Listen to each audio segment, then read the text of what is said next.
Hey everybody, welcome to Roundtable Live for August 5th, 2016. My name is BaerTaffy, joined by Rock Lee, Smile, and Northern Lion, and my special guest, it's AlpacaPatrol. Hi, buddy!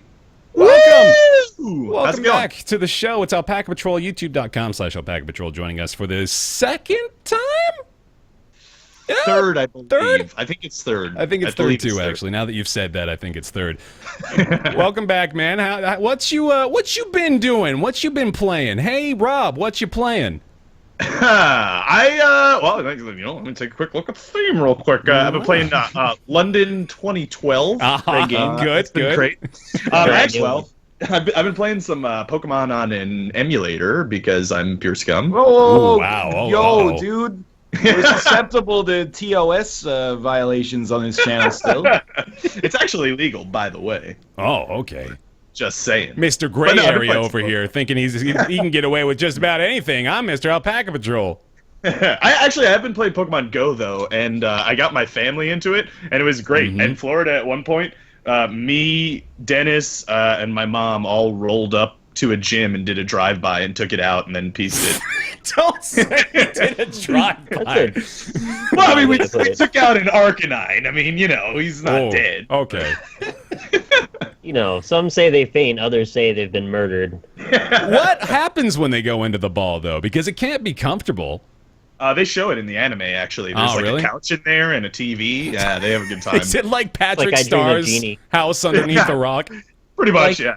You would think with all this technology in the Pokemon universe where they can actually create like a to-scale version of an animal's home inside of this tiny ball, the world would be a lot more different than just our world plus Pokemon. Right.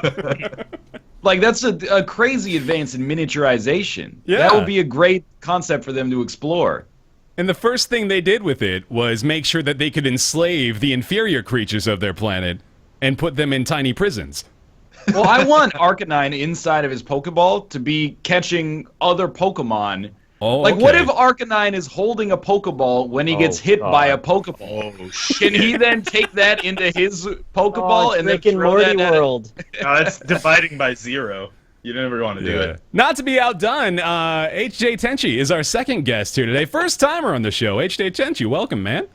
Hello. I actually was hoping that you wouldn't introduce me because I really am enjoying chat. So Tenchi's just going to be in chat. He's just going to sit here and be our chat reactor for the day. And no one will ever know who. Yeah. Tenchi, you can find over on twitch.tv/HJTenchi. He's a fellow member of Nick and mine's Twitch team, main menu. It's a good thing. We like it a lot. Tenchi, what have you been playing this week, man? I actually played a lot of co-op Starbound. Just okay. played Shelter 2. And how is that? Please tell me about Shelter 2. I'm really curious about that. It's good. It's a little bit it's artsy in a good way. Mm-hmm. You're a mother lynx, you're pregnant, you're running from wolves, and you're trying to find a place to have your children and then raise them and help them survive. It's relatively basic gameplay. And there's not a whole lot kind of telling you where to go. But think of it as like if anybody ever played what was it, Tokyo? Oh, I think I know what you're talking about. Yeah, Jungle. Ralph played Jungle. this, didn't he? Yeah. Yeah, Tokyo Jungle. Mm-hmm. I wish you just said Shelter 1. Yeah. Touché. It's a lot like that if you take out like the RPG stuff and like the overall, and you kind of condense it into almost like if it was like an indie game jam for like an art kind of thing. It's really good. It's actually on sale today, so Nice. on a site that it's on a site. So Okay. yeah. I don't know what we're talking about. I like the direction it's going, apparently, with the sequel turning into a prequel here. So you got, like, Shelter 1, you had the babies already, and you're trying to protect them from the dangers of the outside world. Shelter 2, you're still pregnant, and then you have the children later on. So, like, Shelter 3, I imagine, you have to go find an animal and conceive. there. Right? Shelter 3 No. or Rock Hard It's the Bobcat. natural progression, man. Absolutely. I also want to point out one last thing. If you guys haven't played the game Blood and Bacon, you're missing out. Oh, okay. What's this? Really? Okay, I don't want to say too much about it.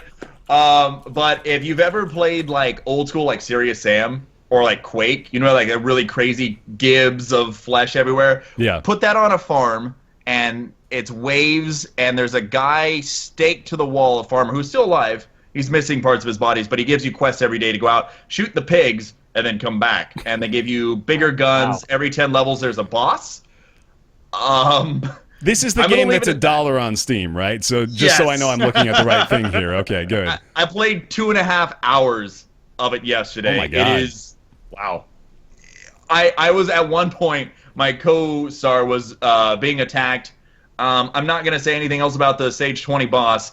I was on the floor in pain, crying tears as she was screaming for my help, and I couldn't help.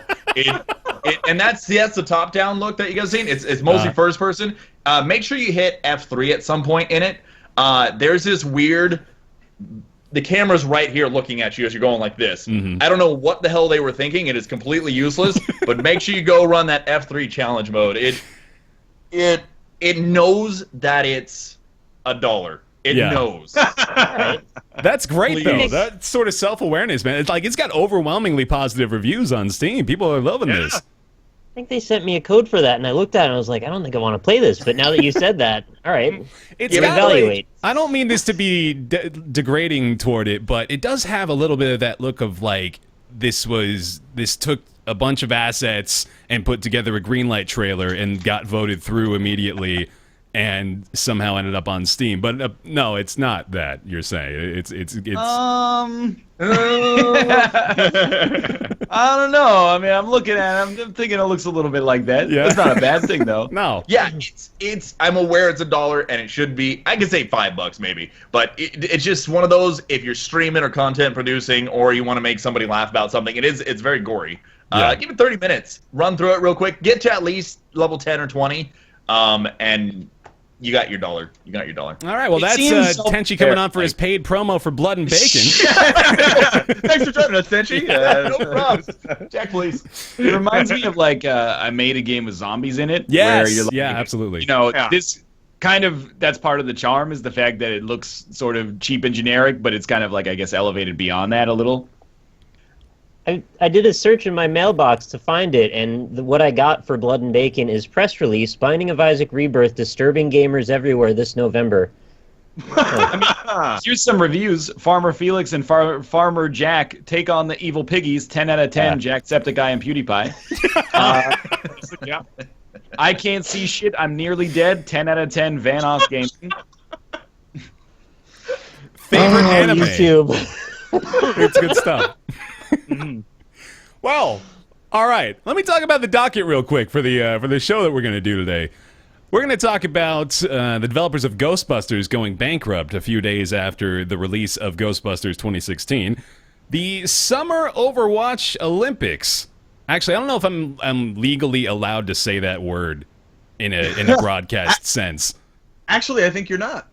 I might. Yeah, number 9. I'm being like 60% serious when I say that. So we're gonna say the big event happening in Rio, and the way that coincides with Overwatch. We'll be talking about the loot boxes, the exclusivity of the loot boxes. There's a little bit of an interesting implication there. Also, Pokemon Sun and Moon and the Alola forms, mostly deferring to Rob to gush about that ideally. Also, No Man's Sky, the ultimate video game. Will it live up to the hype? Will we all enter the twilight zone of gaming experiences? We'll never need another game. It's here. We're BuzzFeed now. Yeah. We've answered this question 3 times, but we'll answer it. It's our final moment to try to wade through our cynical barriers and just experience tranquility. Barriers. Yeah. Nice. Thanks. Also, ABZU came out this week along with Death Road to Canada, which was actually a couple of weeks ago, but I just managed to get a chance to check that out myself, so I want to talk about it because it's pretty good. And that is going to do it for the docket today. Starting it off, of course, the big news, developer of Ghostbusters, the 2016 game, not the 2009 game, I know you're probably getting confused, have gone bankrupt. Sorry, go ahead. What about 2011's Sanctum of Slime? Is there another one? Ghostbusters: The Sanctum of Slime. No way. Was that was like the Wii game or something, right? It came out on Steam. It was pretty bad. PC download. If the Easy first thing you download. get when you Google it is like a link to a Where torrent site? site, I think that tells you something about the environment the game came out in. But yeah, Sanctum of Slime, that was Not pretty the bad. Sanctum of Slime. Man. Stanked him. So the developer behind the 2016 Ghostbusters, Fireforge Games, have gone bankrupt. They've declared bankruptcy, and this is not directly as a result of the new Ghostbusters receiving very critical reviews from both publications and users alike. Actually sort of stems from a few issues that this company has been going through for quite some time. So let me break this down as basically as I can. The studio was founded by Tim Campbell, who's an ex-Blizzard employee. They've gone through some interesting funding situations. They've gotten funding from some major companies, including Razer and Tencent, who is a Chinese publisher. They gave them money to develop some games, and the way I understand it, I don't want to get like too much into the specifics here, but the biggest issue was that Fireforge would continue to reappropriate funds from their investors to titles that they were not asking them to make. So it would be, for example, they were getting funding from Tencent, and that would go toward the project they were making for Razer. And they kept doing that a few times, and now they're in the midst of some major lawsuits, a lot of legal ramifications there, which, it's understandable. The people that gave them money are not getting the products they paid for, more or less. And now it's all sort of caught up to them, and Fireforge is, the writing's been on the wall there for quite some time. And this, I'm sure the 2016 Ghostbusters didn't help, coming to a resounding 0.8 out of 10 on Metacritic's user review section, which is kind of... Oh, man, I didn't actually realize it was that bad. Apparently it was worse, too. Allow me to regale you with the description from Wikipedia of the 2016 Ghostbusters game. Okay. First off, it says the game is set as a sequel to the 2016 Ghostbusters film, but there's a space between Ghost and Busters, which is just like, that's a bad start. Even if that is user submitted, I think it's a bad sign. It just didn't even care enough. The 4 protagonists from the film are called away to Washington to save the president from ghost assassins. A new group of 4 protagonists have to save New York. The villain Rowan returns from the film and returns to New York. You may proceed. That is wonderful. There's actually, I'm going to go ahead and just rip this straight from the review. Justin McElroy wrote a review for it for Polygon that says, Ghostbusters is a deplorable, cynical bit of licensed drivel that wouldn't be worth the $50 asking price if the instruction manual were printed on a $50 bill. Wait, hold on. That game? I've seen footage of that. That was $50? Yeah, that was the $50 title. The one that came out last month. It's, let me see if I can pull up some video. It kind of looked like one of those well. like Xbox Live Arcade, like this shouldn't quite be $15 type games, but it is anyway. Yeah. So has anybody played it? That's the question, right? Yeah. I'm not going to play it for $50, though. It's on console, right?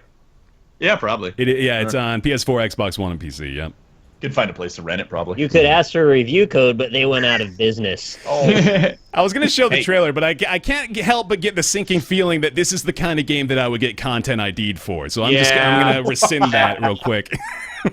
Hey, guys, it's better than nothing, okay? That's right. Because you gotta have this game, apparently. There's no way to not do it. The studios, they refuse to allow this to not exist.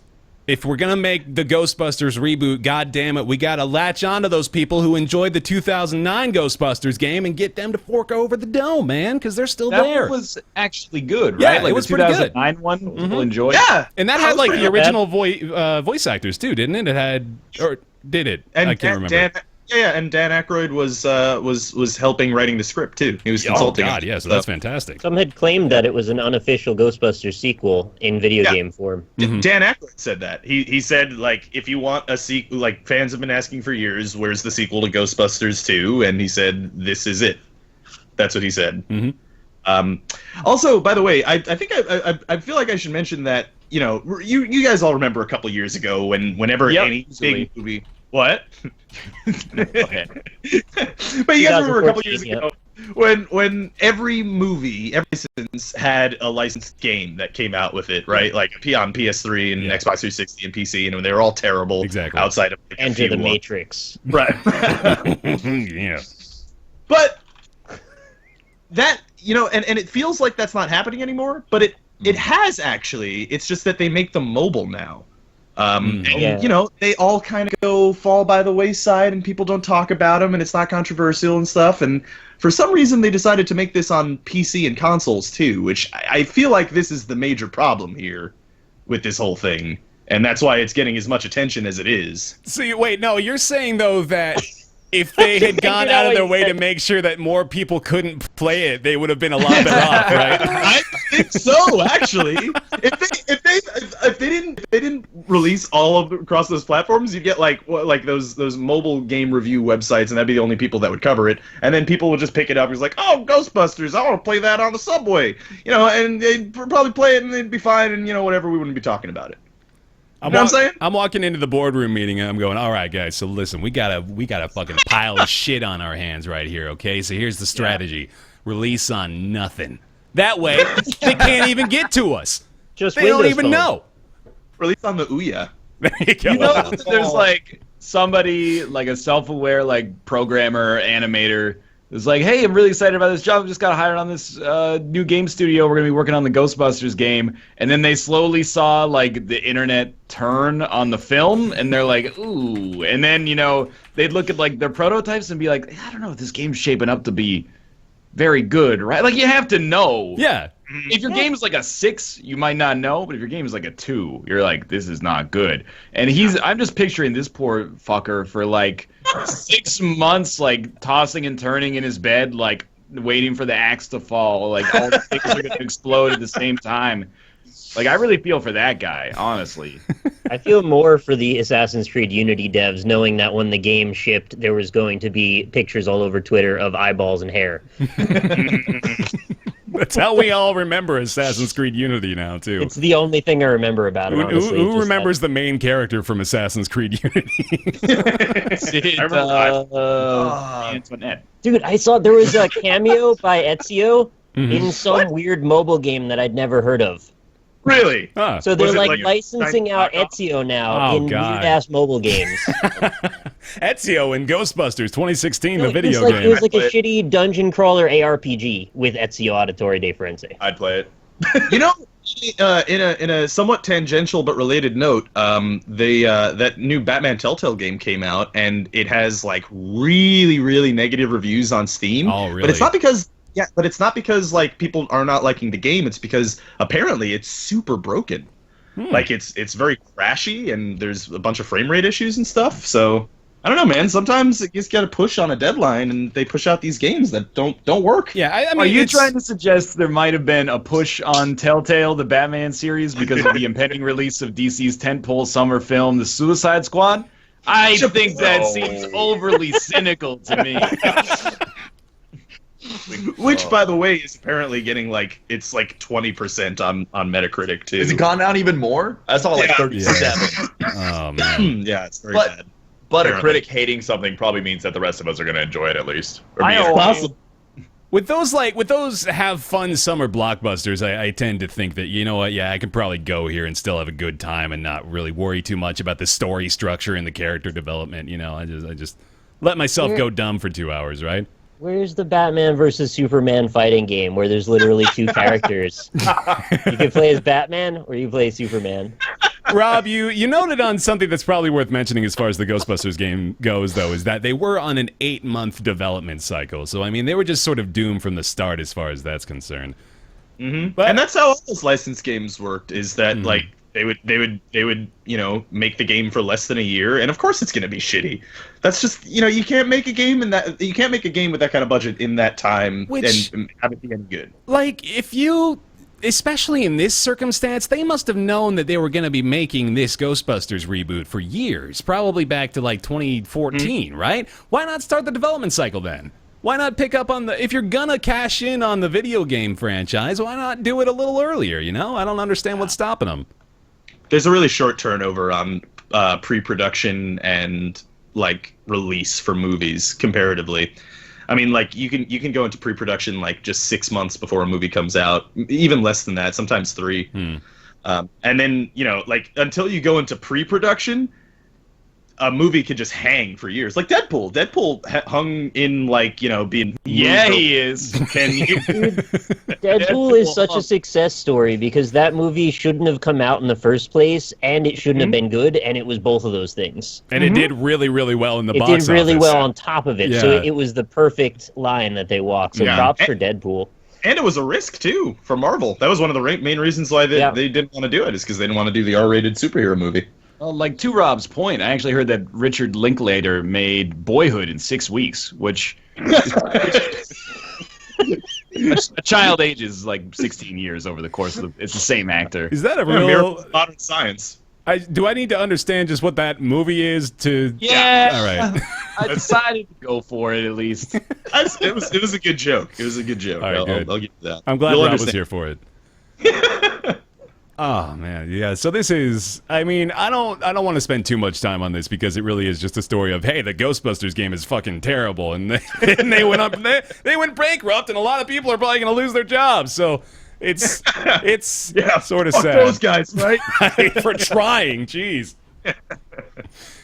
But yeah, it is still quite interesting. That like really, it's the background behind what led Fireforge up to this point, which is actually the more interesting part of the entire story, in that they were spending money incorrectly in vast quantities. So they've been sort of digging their own grave for a little while, but this game didn't help them out too much, unfortunately. Thought the sales boost would bring them out of the depths of bankruptcy, but they're still there. I do want to point out that the developer who made Sanctum of Slime also went out of business after Sanctum of Slime, and the publisher was Atari, and they do not publish video games anymore, so this is technically only the second least successful Ghostbusters game of all time. This one just killed the developer. The last one killed the developer and the publisher. So, if anything, I think it's an upward trend. Man, silver linings, yeah. I think this is good. The biggest message I get out of that is that every Ghostbusters video game player was like they played the 2009 release. They said, perfect, done. No more Ghostbusters games. We're good. We don't need anything else. And then everything beyond that point just got fucking shit canned. You know what the best Ghostbusters video game was that was ever made? Oh, it was Luigi's Mansion. Oh, that was a good one. That's a controversial response, but I'll allow it.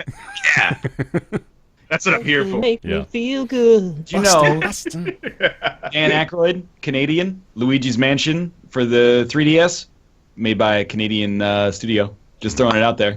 Certainly. Y'all are taking over. Why do you know that? Seriously, you must get a newsletter. You must get a newsletter, right? Like just updating you. Canadian empowerment newsletter. You got it at this point. What are you talking about? Ghost bed. Spent a lot of time on Wikipedia.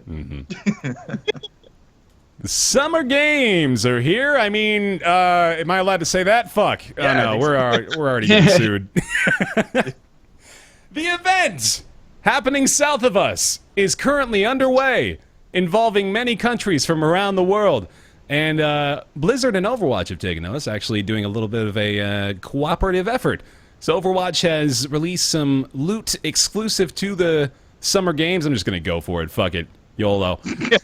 And there's a little bit of an issue with it. So the bottom line is that these cosmetic items are available via the Summer loot boxes exclusively, and you cannot buy the items with the in-game currency. So I think that's the issue a lot of people have, is that particular thing, that they're not available for purchase with the in-game currency. So let's get some just general thoughts there. Tenchi, you've basically been brushed up on this from an outsider's perspective, so I want to get yours first. I want to hear what your thoughts are on it. I don't know if I feel one way or the other still. I mean, everybody wants stuff, but I almost wonder if there's a business-minded idea behind this, with the fact that you get people to open up these crates, people want the stuff, people love Overwatch, and now you just got to pay a little bit extra for it. Those little microtransactions are going to make Blizzard a ton of money. But I think Blizzard's usually pretty good about not doing that. The article that I read a little bit ago was like, hey, we're just trying something new out. It's okay. Don't worry about it. So I'm actually interested to see more what you guys think and then how it works out.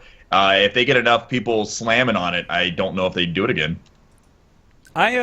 So I'm probably the most vested in this personally because I have 25,000 Overwatch coins that I have nothing to do with. But I think I like Blizzard's approach, at least with Overwatch thus far. I really appreciate the open communication line that they've created. They've been very upfront and blunt about most of the changes they've made. They've addressed most of the issues that the community has had in the past. So I want to commend them on that. And I think that they did that again with this, but it wasn't the answer that people wanted, so people are still up in arms about it. And, well, I don't even really know what the answer would be that people want, apart from everybody gets Olympic items for free. But I think it's very difficult to be upset about it because at the end of the day, I can't buy these cosmetics for in-game currency, and that's what I would be upset about. But it's still like it's a little off-putting just because it reduces the value of the loot boxes even more for me, and it also is just. As much as they can say we want to make sure that these items are unique and exclusive and rare, and like they're making a point of it to say that we want these to be special. We don't want everybody to be running around in these ones. These ones are unique. At the same time, when your counterpoint to that is, yeah, but you just are sort of funneling people into needing to buy a whole bunch more of these microtransactions in order to acquire these items. Like, if that didn't exist, it would be. You know, it wouldn't even be worth discussing. But I think because that's there, it's just still a little. It irks me a bit. I have a question. Okay. You can't buy the skins with the Overwatch Gold. Correct. But can you buy the skins with real money? There's two ways to get them: random drop, or you can be like, this skin's $8 or $12 or whatever it is. I'm like 99% sure the only way to get the skins is via the Summer Games boxes. The only way to get them is through the Summer Games boxes. Yeah, so it's not like you could even go find a skin you want, say, I want to spend $2 on this one. It's good luck, basically. It's a glorified slot machine, more or less. Are they different loot boxes, like the way CSGO does it? Like, you could buy, like, an Operation, Vanguard loot box versus, CSGO Summer Weapons Crate or something like that? There's the standard loot boxes, and then they have the Summer Games loot boxes. Okay. Mm-hmm. I mean, I'm not, like, super against it in the sense that I consider it a non-controversy, because, like, if I'm playing as, like, McCree, the only time I see the skin is when I get play of the game, which is never. Or if our team wins, which is about 40% of the time. So, for me, it doesn't really matter that much, but I think it becomes more like, you're arguing, I guess, in principle, are they being exploitative? I would err on the side of it being no, but I think there may be some people who disagree. But I'm also kind of like, if you don't want the skins, just don't buy the loot boxes, I guess. That, like, for me, I think I'm all the way on the other end of the spectrum where I don't think it's bad at all. Like, okay. I don't have any problem with it because here's the thing, like, it's a cosmetic, and I mean. If they were selling things that had some sort of gameplay consequence, then yeah, obviously, I think that would be a big deal. But at the end of the day, it's just making your character look good. And if you have the money to make your character look a certain way, the way that you want him to look, then, then you pay for it. You don't take issue at all with it being like you have a 1 in 10,000 chance of getting the actual skin that you want, and it's also a limited time, and this is the only way to do it. Yeah, I mean, the thing is, like, if you want this specific cosmetic that bad, then you're gonna have to spend $100. That's your only. But I think that's in that case they can make the rules there. That's fine for me because the thing is there are loads of other games even now. I mean it's gotten better actually since.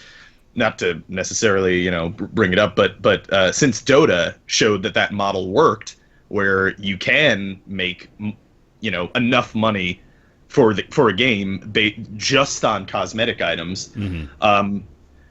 like compared to some other things where you can, lots of other games that even still exist today that you can have items that you buy that you can only buy that have specific gameplay consequences. You know, characters that you'd have to buy, or even percentage upgrades on skills and stuff in competitive multiplayer games, and that's gross. Like that's really awful, and it killed some games too. But I think comparatively, this model is fine in my opinion. Yeah, I think I tend to agree with you. And again, I'll preface it in saying that generally this is a non-issue, but I think there is more to the conversation. I think you're alluding to it in that Overwatch is probably going to drive the microtransaction models of a lot of games moving forward, because I think we just have to accept at this point that microtransactions work. And people buy microtransaction items all the time, and it makes most games shitloads of money, and cynicism is not going to do anything about that. So I just... No. Okay. Cynicism will always eventually do something. That's a very it has optimistic to be outlook. galvanized. It's this rudderless cynicism that you're promoting that's not going to lead to anything there.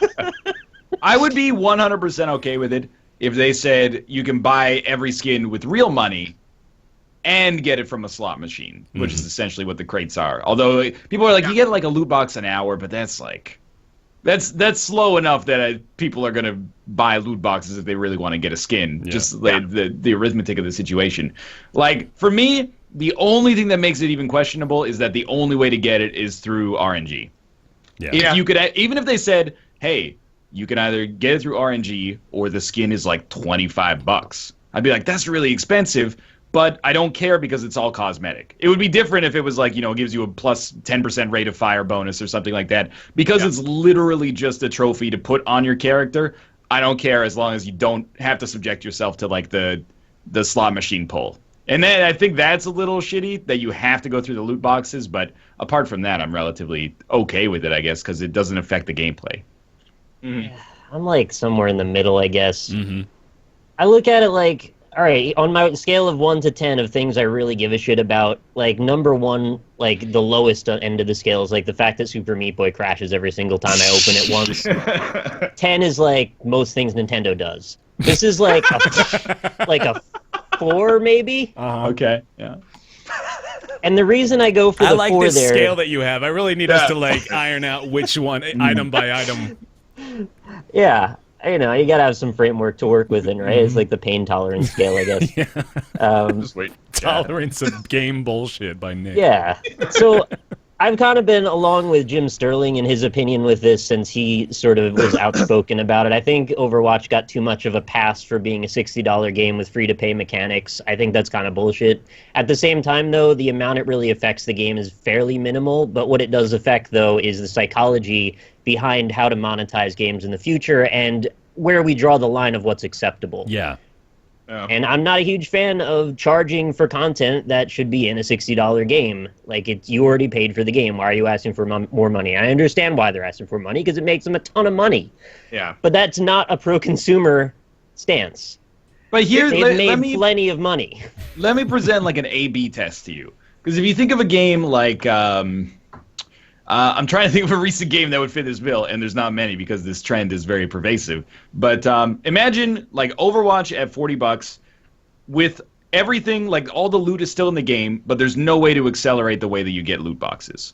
Like everybody gets a loot box per level, and then it's a variable thing that they get inside of the loot box. Versus the way Overwatch works now, like for me personally, I don't see any difference. Like, if somebody wants to put another $100 into the game that they already bought to get cosmetic stuff, that doesn't bother me at all. Like, I'm not interested in doing so. Versus just having it be like, everybody gets one loot box per hour or something like that. Think about how you would incentivize differently, though, if you were designing around skill versus long amounts of time being played. Right? You would probably give those skins out when somebody does something noteworthy or like an achievement or something. Since in this case, we're going to just get people as addicted for as long as possible, you're going to spread it out for the longest amount of time possible. So it fundamentally changes the way the game is designed from the core, just in how their plans to make money off of it would be. Conceptually, I do agree, but I think Overwatch is almost innocent of it. the way that the game functions mechanically. I think Yeah. that the game is designed as it's designed to promote like a fun and competitive atmosphere, but I do see what you're saying, that particularly when I think back to like Rainbow Six Siege, I'm like, there were changes designed into this game, baked into the design to make you want to buy boosts, for sure. I think at least. Yeah. But I do think Overwatch plays it pretty much like this is a game, and I think it's because they knew it was going to have 10 million, 15 million players, right? So they can afford to just be like, we're not going to min-max the monetization to the point where we're going to be raking people over the coals. We're going to make money hand over fist anyway. Like I said, I'm not ultimately that concerned in the scheme of things. It's just, if you want my opinion, that's my opinion. I wish it was a little bit more just you paid for the game and you get all the content in the game and that's the end of it. But they are giving out free characters and free maps over time, so that's something. And I'd say like to your point of the rewarding skill. I actually think that Overwatch does a good job with that, and also in how they treat that, it would be difficult to have a system to incentivize good play, because the problem with incentivizing good play is that the top 20% of players are going to get 80% of the stuff, So like that's pretty much going to happen. The other thing too is like if you notice, like in your XP bonuses on every match, you only get a flat rate XP bonus for your highest medal, not all of the medals combined. And the reason for that is because if you did it for every medal combined, then supports would just level slower. Because they're pretty much only going to get the 1 gold medal. So like Soldier 76 would hit level 100 in like 1/3 the time. Right. Yeah. So like the thing is, like, in a lot of ways, while the design of the system is influenced by the business model, the gameplay itself from the player base would potentially revolve around the system to advance, which would also be bad. The other thing that I think it would be a lot easier to swallow if the game was free to play. I actually thought it was going to be free to play. But I remember like a few months ago, we were all in a scuttle about that. Everyone was kind of pissed off that Overwatch is going to be a $60 title. Yeah, well, it is $40 in fairness. I bought it for $40, and I think you could still get it for $40, the standard edition. But still, I mean, yeah, it's still rather expensive, and it has microtransactions on top of that. But again, you also have to keep in mind that this isn't just a $40 game, right? Because they're going to be developing this game for years and years and years and years and years, and updating all of the systems for the competitive, and making events, and having these huge patches and new characters. Yeah, but I think it's probably pretty safe to say. I mean, like, the player base, I'm imagining, hasn't shrunk that much since launch. I mean, at most, I'd say, like, maybe, like, 30-40%. Yeah. We also said that Pokemon Go would probably last for 3 years, and immediately after saying that, it's already had a big problem. Yeah. Not saying that it's dead or anything, but, drastic change from last time we talked is all I'm saying. Yeah. I mean... Stuff changes. Yeah, that's true. That's fair. But, I mean, and also with Pokemon Go, though, like, I've said this before, too, is, like, even if the player base shrinks for that game, even if that player base shrinks, like, by, like, 80%, it was the most downloaded app in App Store's history, which is, like, an 8-year-long history, within, like, 3 days. So, like, the player base is still going to be massive no matter what, you know what I mean? So, I don't know. But, yeah, no, I understand what you're saying, too. Oh, man. Tenchi, what's your favorite microtransaction system? I can't think of one notorious enough. No, genuinely though, like, do you have an example of one that you felt actually did it well? I feel like Overwatch does it well. Like they it's non-intrusive. It's purely cosmetic. It's just an extra thing, right? And that I feel like is like baseline acceptable microtransactions. Okay, sure. Ryan was talking about it in chat as well. If it's kind of just like mostly cosmetic stuff, I'm okay with it personally. I don't ever really care as much. I'm really lenient about day one DLC and stuff like that. I mean, I think there's the principle, like Nick was saying, if it should have been in the game, then yeah, I want it in my game. Yeah. But I know that a lot of times, especially with Nintendo, we're not supposed to all know this, but the games are done 4 months before they're released because they got to space out their Mario, Zelda, and one crazy game they're going to release, which is probably Smash Brothers. That's all it is. Right. And so maybe some dev or intern was working on some stuff in the meantime, and like, boom, day one DLC, cool. But I think it's to me it's about intention. If you're coming out and trying to bring out something that's awesome, something that's amazing, something that I'm going to get something out of, even if it's 1 out of every 4 people that really enjoys it, I don't mind it as much. Like the boosts, Ryan, you mentioned like Call of Duty boosts and stuff like that. I don't play Call of Duty, but for those that want that Call of Duty, and they're like, when it first releases, there's always a few content creators that are like, we're going 1 to top prestige, right? Boost it, let's go. Drink my Mountain Dew, boost it. I think that's great. That is just, and it's great. But the problem is when I see stuff that's obviously they're just shilling, they're just trying to just scam a little bit more off you, then it bothers me. Albion Online's beta recently did a really cool thing. There are some boosts in there that you can buy, and you can buy it with in-game currency, and it's not an exorbitant amount of in-game currency. That's great. So everything you can get with real money, I can actually get with the in-game currency, the in-game silver. You can also sell the in-game currency for the premium money, and you can sell the premium money for the in-game currency. It's just they're just like, yeah, go for it, have fun. That's great. That actually makes me question how they did that, because I think it's that an might be MMO the first too. Legally. Right, exactly. Yeah, like what are the ramifications as far as like currency? Well, they're not only exchanging currency within the game, but I'm sure they have to exchange currency outside of it too before that even happens. So that's really interesting. I just sent him to go have lunch with the Ghostbuster devs. Maybe they're in trouble now. But yeah, it was really cool. Like I didn't know that at first, and then someone told me while I was playing. I was like, wow, that's whether it's a good idea or not, I don't know. But it just I don't see most MMOs do that. So what, man, I almost want to see that happen more. Maybe not even like the direct exchange of currency for in-game currency, but like okay, how about this? I can buy more loot boxes with the Overwatch coins I got from my loot boxes. Can I do that? They could just give you more coins. Yeah. The coins right now, they're not even like. I also this is a bit of a stretch, but I feel like the fact that they didn't allow you to buy the first new skins that they put out, whether or not you want to call these like official new skins for the Rio stuff. But because they didn't allow you to buy those with the in-game currency, I feel like it diminishes the value of that in-game currency pretty significantly. And I'm sure that'll all wash away as soon as we see new things come out that are actually available for purchase. But I don't know, you guys get that vibe at all? I agree, yeah. I understand. They've been diluting it too already with the competitive stuff and having a completely different currency. They've already been doing that, and considering like the first 2 new cosmetic things hasn't been with the current currency system, it does dilute it quite a lot. And also, they actually did say they're going to have new skins in the summertime, and this is probably what they are. That's probably what they meant, yeah. Well, it is August, so they don't have a lot more time to come out with them. Right. Yeah, so that means we're probably we're not going to get new currency skins for quite some time then. Yeah. Makes you wonder. I miss the old DLC stuff. Oh, sorry. Go ahead, Tenchi. No, go for it. Go for it. The sort of the prior era to before DLC was such a commonly accepted thing, when it was sort of like the expectation was the game comes out, 4 or 5 months go by, you get like a little mini expansion pack or something. Just imagine the Fallout 3 model. You get 4 or 5 pieces of DLC, then they're done, and then they release the Game of the Year edition. Right. And then you can buy it all.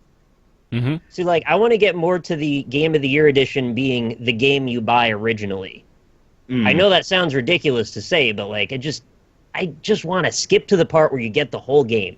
Yeah. Skip to that part. That's all I want. How would you do that, though? You wouldn't. It doesn't make any sense. It's a nice idea. It's a completely inane. I just rambling. want 3 dicks. Is that? Can we just put 2 more on there, right? Jeez. Well, there's the alternative too, like with like Paradox games. If you look at Crusader Kings now versus what it was like, when it came out, it's a completely different game. Like it's and you know what? I like that. And I'm glad they come out with the free patches every DLC, and the DLCs have all these major updates and completely change the game. Feels like you're getting a lot of value out of those DLCs.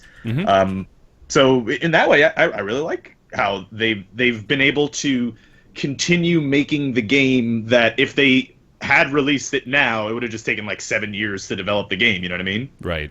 And Before CK2 also has like it's almost a larger version of like the Overwatch everything's cosmetic thing, where like people do complain about the DLC because they're like, why would I pay $2 for Mongol faces? You know, Yeah. like that you get like, you know, flag packs and like Eastern faces and stuff like that. People are like, why would I ever pay for this? You're like, you're exactly right. Don't pay for it. Just buy like the ones that actually change gameplay. Right. Yeah, exactly.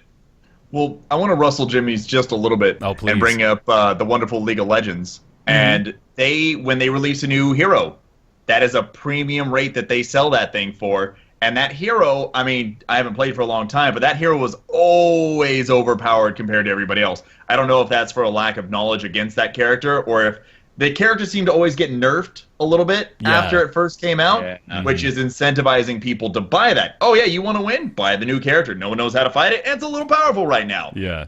Boom, there you go, premium. And then later on, you know, he's nerfed, and it's not, or she is, and then it's not a big deal. So that's another interesting look at microtransactions, I think. Yeah, absolutely. It's definitely worth comparing the models, and that's sort of what I want to get at as the takeaway from this, and that it is important to watch what Blizzard does because they're at the forefront, man. Like people will follow after Blizzard's model, especially considering it's making them hundreds of millions of dollars right now, so they're doing fine with it. So it's going to be interesting to see what they continue to do moving forward, just because this is definitely not something that should like sound the alarms for people, but this is something that should at least make us passively aware of the fact that they will probably prioritize what is going to make them the most money in a lot of circumstances. And again, we can hardly fault them for that because they're getting rich, but it is still. I mean, but like it's all cosmetic though. Yeah.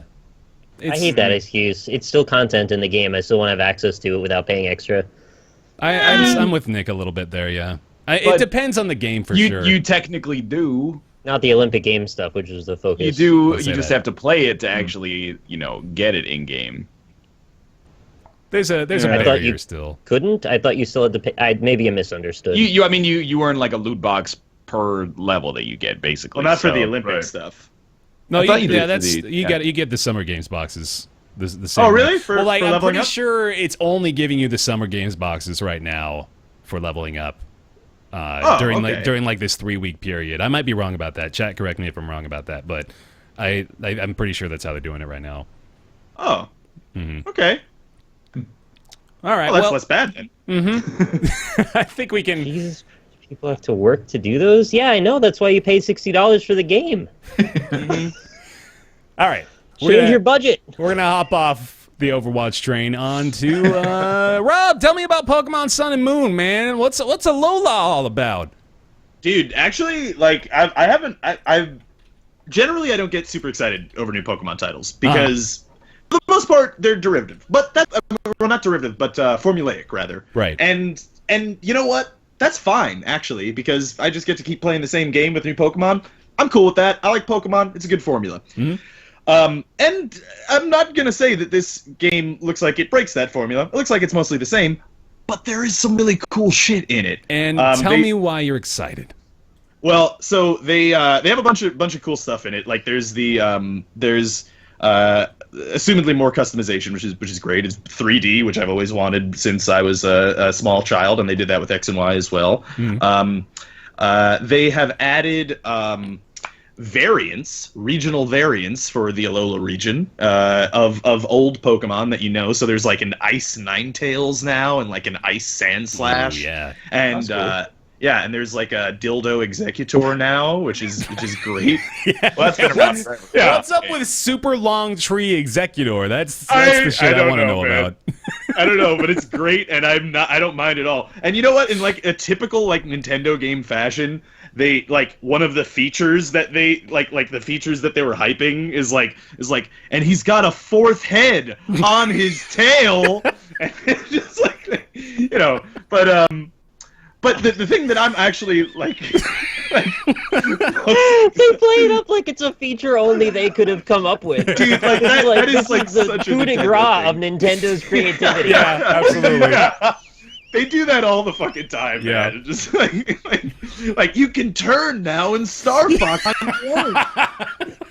Whoa! We act like we're a bunch of 6-year-olds. It's great.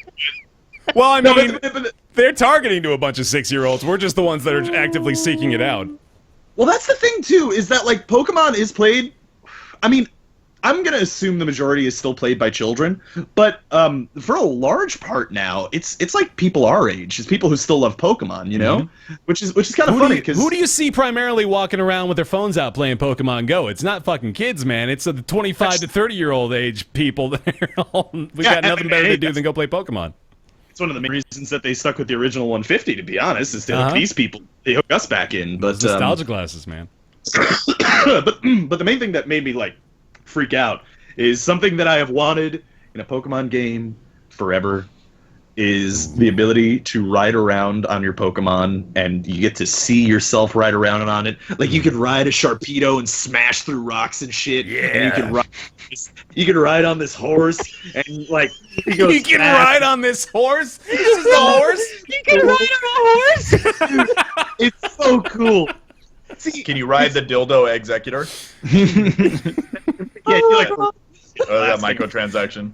You did that. You went like you can ride on this horse. It's great. That's not a Pokemon thing, man. That's a head for a tail, but wait, you can also ride on a horse? I know, it's almost Stockholm syndrome of just like not what I want, and then eventually they're like, oh, but here's the lollipop. He really loves me. You know, like it's, but it actually does look really cool, and you know all the graphics in it are great, and you know it's like Pokemon Stadium finally in the battling system except all the time, which is great. You know, I wanted that since I was a little kid, so I actually might pick up a 3DS and get it actually this time because it does look real fun, and you know it's Hawaii this time. That's pretty cool. That's how Swolleaf, the best two Pokemon. I don't know. Have you guys ever decided to crack back into the Pokemon series? I played Pokemon Blue again. That's like, wow. That's how far I've gone. Yeah, But I'm gonna stick to Apex. Oh, that was. This is getting me closer to the buying a 3DS territory. This and Monster Hunter Generations is like, okay, I'm starting to see what the value is in this system.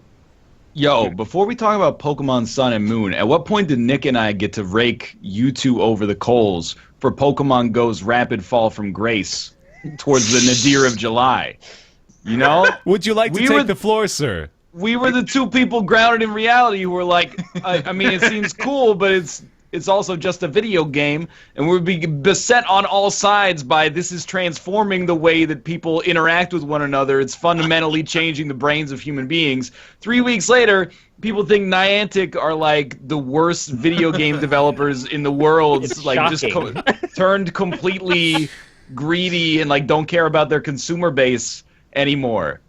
I'm glad that you and Nick are biting at the opportunity to talk about Pokemon Go now that you get to shit on it as opposed to us getting to sing its praises. What was interesting, too, is the way that they started to separate when it was all positive, everything was positive about Pokemon Go. It was Nintendo's Pokemon Go, and now that it's becoming sort of negative, it's Niantic's shitty-ass, awful support that ruined the game, despite how awesome Nintendo is. Sorry, I had to get that off my chest. Go ahead. It's like, when the tracking is in the game, it changes the way human beings interact with one another. It was a beautiful, emerging gameplay experience where I would go outside and I'd see people playing it, and I'd be like, we're on the level. Like, we have the shared interest. As soon as they took tracking out, fuck that dude. Fuck that dude. I don't care about strangers anymore. Mankind is a fickle beast, and I hate everybody who's not in my in-group. Like, it was crazy to me how quickly people turned around, man. Tenchi, you been playing a lot of Pokemon Go? Services never work when I try. Okay. Yeah, so I It missed. took I missed away the my train. Weedles! I missed the train. I kind of wanted to too, because it was gonna even get me to exercise a little bit more, and I was like, yeah, let's try that, because it's not. You don't go out at night where I live, really. So yeah. So there wasn't a whole lot of social aspect to mine. Gotcha. I think I don't know, man. I'm not gonna go to bat for it again. I still think that the game is going to be popular for a long time. I'm still in that camp because, well, Niantic actually did hire a new social/community manager who's been addressing the fucking maelstrom of feedback and reaction to all this nonsense. So they're getting better in that front. And really, like, I still see everyone playing the game all the time. All the Pokestops in my town are always activated with lures. Like, it's not slowing down. So I think the vocal minority in this case, unfortunately, is like a couple 100,000 people. So those guys are still going to be real loud, and there's a lot more of them now than there tend to be for these sorts of things.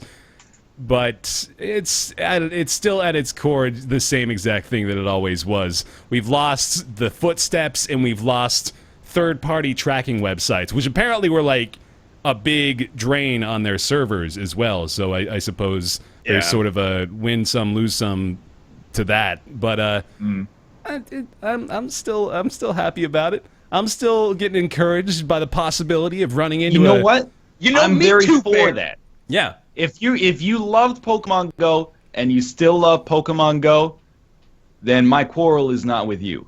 My quarrel is with the people who are wildly oscillating from this is the greatest invention in the 2010s to sorry, like you're probably the most evil game developers on the face of the planet. Like that is where my issue. As always, I don't care about the games. I care about the as always abstracted from there the hypocrisy of the reaction to the game. Dude, like the thing is too is the thing that sparked this whole thing, and maybe it was the straw that broke the camel's back, but the thing that sparked this whole thing is they made an update and they removed the footprints from the game, right? Yeah. Right. Thing is, they turned off the footprints working for like 2 weeks prior to that.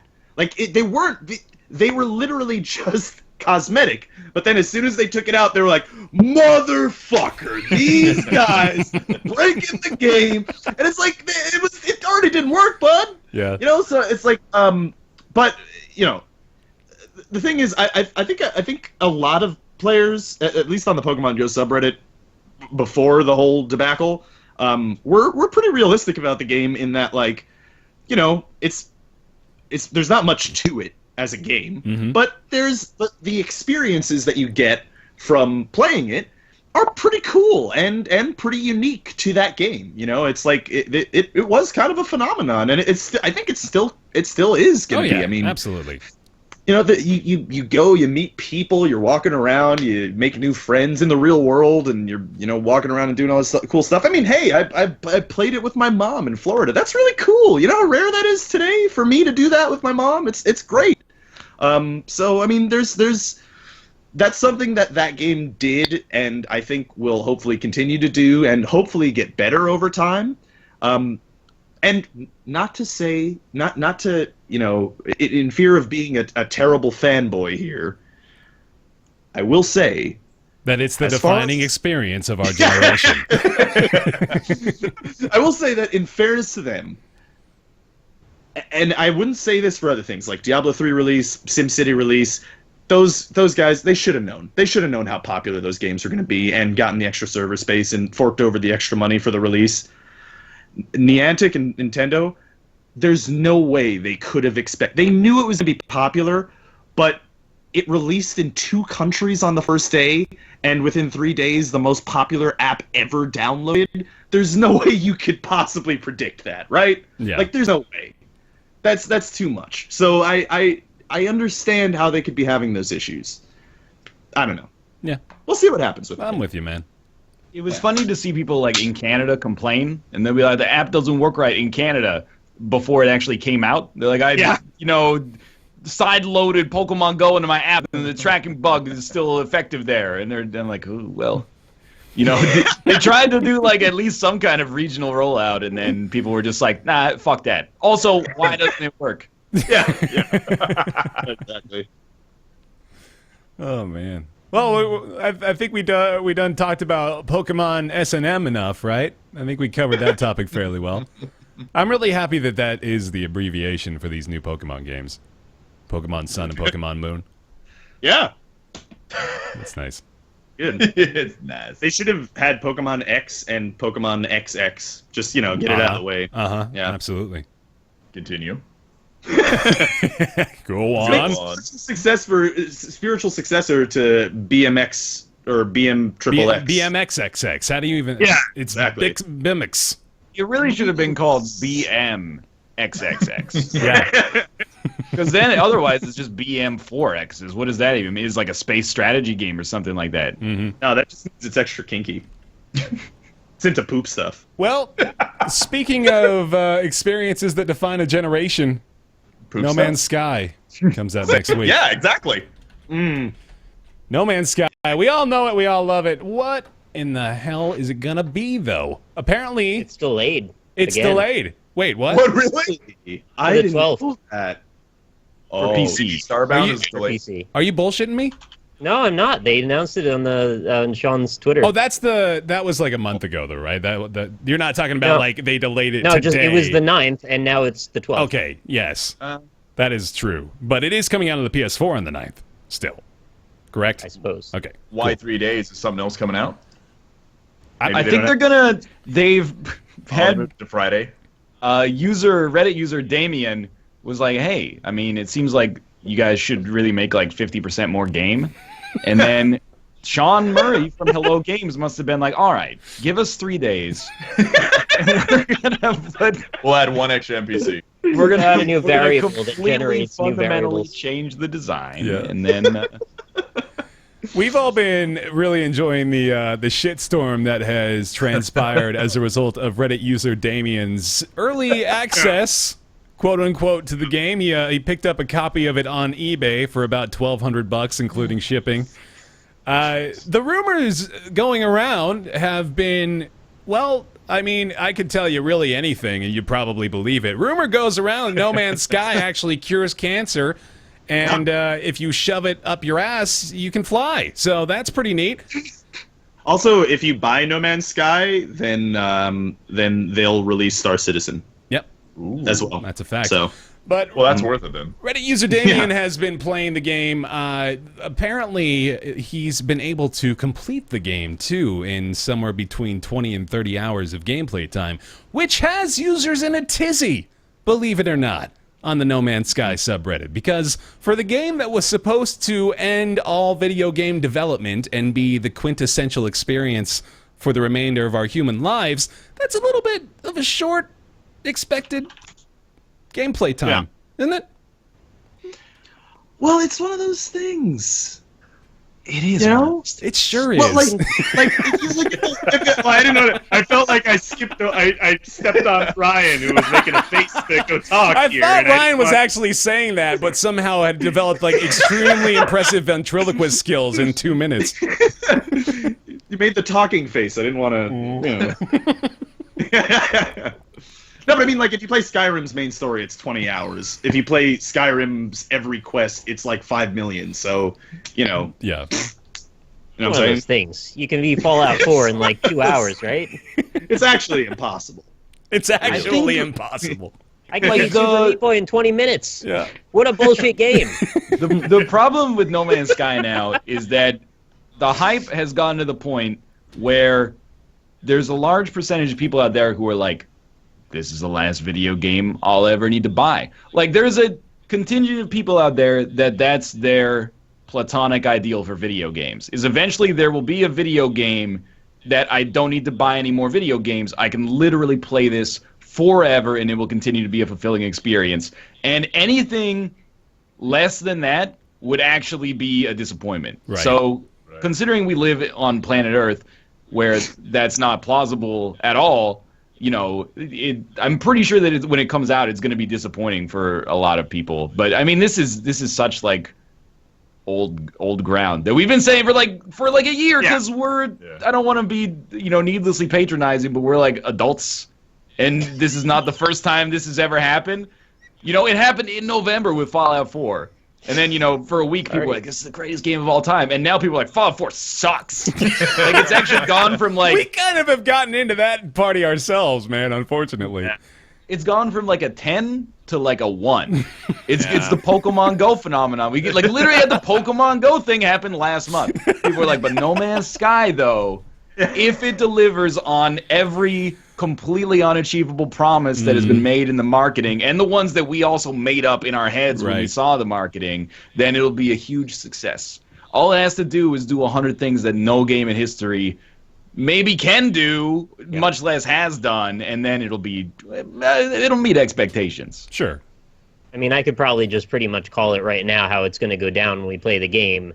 We're going to be awed by the first 5 or so planets. Then Planet 6, we're going to see the same giraffe we saw on Planet 3. And then we're going to start seeing permutations of the grass we saw on Planet 4. Then by Planet 15, we're going to be like, pretty much seen most of this now. 5 hours in, you're like, all right, do I finish it? Whatever. Yeah. It'll be pretty, though. Yeah. Yeah. Tenchi, what are your hopes and dreams for No Man's Sky, man? What do you want to get out of it? Honestly, just from a streamer point of view, I just want it to be entertaining for people. If we can at least, I keep telling people all the time, don't go buy a game if you're not, unless you're running around with some CSGO money, don't go out spending money without looking the game first. Check out a stream, ask the developer, it's like, hey, what do you think? Because it's or even a YouTube video, either one. But get some information real quick. So if I can have some fun, I'm going to have fun crashing ships into giraffes, and it's going to be great. I'm going to try and put the giraffe in the ship and put it into space. Yes. If I can do even any of those silly little things, I'll be happy. Because I can tell you how it works. Ooh. That's what Nick said. I don't think we're going to 5-6 months down the line, maybe when there's a bunch of content patches, maybe we'll have like a really fleshed out game. But I think right now it's an open sandbox, and it's up to the player to really make it shine. Mm-hmm. You're given tools, but not a whole lot else. Right. I watched a 4-hour Q&A about all the specifics of the engine and stuff, and if you want to put the giraffe into space, you can do it, but it's regarded as a bug, and they'll be patching it most likely by day 1. So get it early. Yeah, if you want that to happen, that's day 1 stream stuff. They wanted to try to prevent people from making like a zoo colony planet where you try to mix and match all the different animals from different planets into one spot. That sounds great. It does sound great, but they said that was going to be a problem for some reason. So no crossbreeding? I don't think there's breeding at all. Why are people even getting this game? If they let you catch the monsters and then battle them against other people who are catching the monsters. I mean, I think one of the main problems with No Man's Sky, and like I rode the hype train when they first announced it, because it's just like, this is everything I've ever wanted in a video game. Mm-hmm. But then, I've been slowly hyping myself down for like 2-3 years now. It's the best way to go. You're gonna have a better time. Yeah. You're probably right, but the thing is, like, I think they were too ambiguous with what, because they didn't actually promise all that much. If you go back and watch, they didn't promise that much. It's just that they left it ambiguous as to what would be in the game, and then people went wild with their imaginations of the things that they wanted from a game like this forever. Yes. You know what I think is like when you like get started in fitness, and then someone says like, hey man, you look pretty good. You've been working out? And you're like, yeah, I've been working out. Like, it's going pretty well. They're like, cool, what are your goals? And you're like, I'm going to be the most jacked person on planet Earth. And they're like, whoa, that'll be amazing. And then, like, 2 years later, they're like, I mean, you look good, but you're not the most jacked person on Earth. And you're like, well, I mean, come on. Like, that was ridiculous. Right? Like, it's an unrealistic expectation, but I think if you're making a game and then people are like, this looks like it's going to be the best game ever. I have a question. Can I drill to the center of the planet? And they're like, fuck yeah, why not? Maybe the planet will split in half, and then it'll have its own individual orbit around the gravitational or around the celestial bodies that you find. And then people are like, put that in the book. And then in August 2016, if we can't do that, we were lied to. Yeah. They said that it would make landing on planets too difficult if they had orbiting. I think that was a code word for them saying we really don't want to add orbiting. Yeah, I did see that video actually with the woman giving the presentation about like the architecture of the game. Mm-hmm. There were 3 different presenters. It was like a supercut of all the interviews put together. I only saw like the first maybe 5 minutes. I watched a lot of hours of No Man's Sky footage. Nice. But I think like it's annoying because when people are this excited, they're like, it's going to be 2 orders of magnitude better than any video game ever. It makes it so hard to be excited because I think it looks cool, but you also have to be like, it looks cool, but I'm not crazy. Yeah. Like you have to be like, I mean, it looks cool, but it doesn't look like. I mean, come on. Yeah. Do you feel that as someone that is an influencer, though, too, to try and maybe tone it down a little bit so that you can maybe temper people's expectations so they can enjoy themselves more?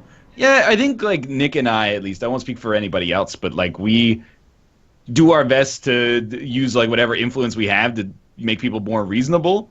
And a lot of the time, there are streamers who are like, this is going to be amazing. Like, I'm so excited to play this with you guys, blah, blah, blah. And that's cool. I understand, like, why you do that. And I think most of those people are not doing it maliciously. They're actually like, I am excited and I want to share that enthusiasm, which is cool. But, you know, Nick and I, I think we have, like, a little bit of a cynical bend to ourselves. And we're like, well, if it's great, then let's go nuts over it. But until then, like, we'll see. And all that being said, I'm still going to be playing it as soon as I can, and I intend to play quite a few hours unless it's awful. Right. Yeah. I'll tell you one thing. Hanging around you guys, it's impossible for me to maintain this childlike wonder anymore. That's why we got rid of Josh, man. He couldn't handle it anymore. It's not even the childlike wonder, though. The reason I rebel against that is the shift from childlike wonder to they lied to us. That happens every time. Like the Watch Dogs and now the No Man's Sky, the Pokemon Go, the Fallout 4.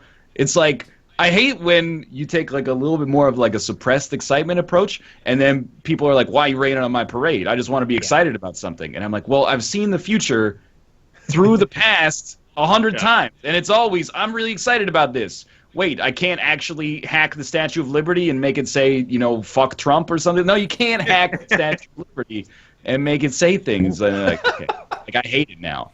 What do you have to lose by going in the other direction? If you just temper your expectations going in, all you have to gain is everything. Healthy, right? So aren't you... Healthy enthusiasm has its place, and that is somewhere between hyped beyond reason and, you know, broadly cynical. And I like to believe I'm in the camp of being healthily enthusiastic about No Man's Sky, because I'm going to put myself in that camp with Robin, where I was like, oh my god, this fucking looks fantastic. But the more you read into it, the more you realize there's a lot of ambiguity for ambiguity's sake, I feel, in the description, and that the closer we get to release, the more I'm beginning to tell myself, let's tamper back expectations and realize that a lot of these descriptions are made this way because it's not like trying to tell you you can do anything. It's trying to tell you it's not really up to us what you can do. You just decide. And that's a much different thing from there's an infinite world of possibilities. It basically means like if you're a creative person and you like space, you'll probably enjoy this. That's my take on it right now, at least. But that's not a fun tagline to sell a game on. No, absolutely not. Yeah, Quintillion, I think, is the word. Well, again, I think also the media took it a little far with some of the hype, because it behooves them to also hype up things to get clicks on stuff. So, I mean, everything that I've seen has been mostly the developers trying to downplay, occasionally some ambiguity. There were some moments that were like, you could have said that better. But mostly it felt like ambiguity or just like, guys, back off a little bit. We're doing our best. I'm looking at it It's not going to change the world. Yeah. I'm looking at it on Steam now, by the way. It still says August 9th on Steam, so I wonder if... Yeah, people in chat were calling me out on that as well. It might be a regional thing then. Yeah. I remember... But I did see it on the developer's In which case, Twitter. who cares? Right. No, We're all in North America here. Yeah, I remember seeing whatever article or whatever it was that you probably read that said it was delayed for 3 days on PC, though, so I don't know whether or not that's still true. It was on Sean's Twitter just recently. Yeah. All right, well... I really want this game to work now. Now, like, I'm a little hyped about it, because, like, I'm watching it. This is about actually the most content I've heard about it, and I watched the Steam videos while we were talking. I hope it does well. Yeah, for sure. Yeah, I'm sure it will do well. I mean, it'll sell, you know. It'll sell, yeah. Whether or not it gets the reviews, you know. Yeah. There might be people in the negative reviews because it doesn't have all the things that they wanted it to have, you know. Yeah. It could just be a totally passable, or I mean, honestly, like if you go into that game and you get, like, you know, 40 to 100 hours of enjoyment out of it. That's pretty good. That's Like, a lot. I mean, as far as Extremely good. Yeah. That's what I'm saying. Like, as far as games go, that's like way higher than average. So That's like best case scenario, I'd think, for a lot of developers would be like, I want to make a game that people will play for 100 hours. That's incredible.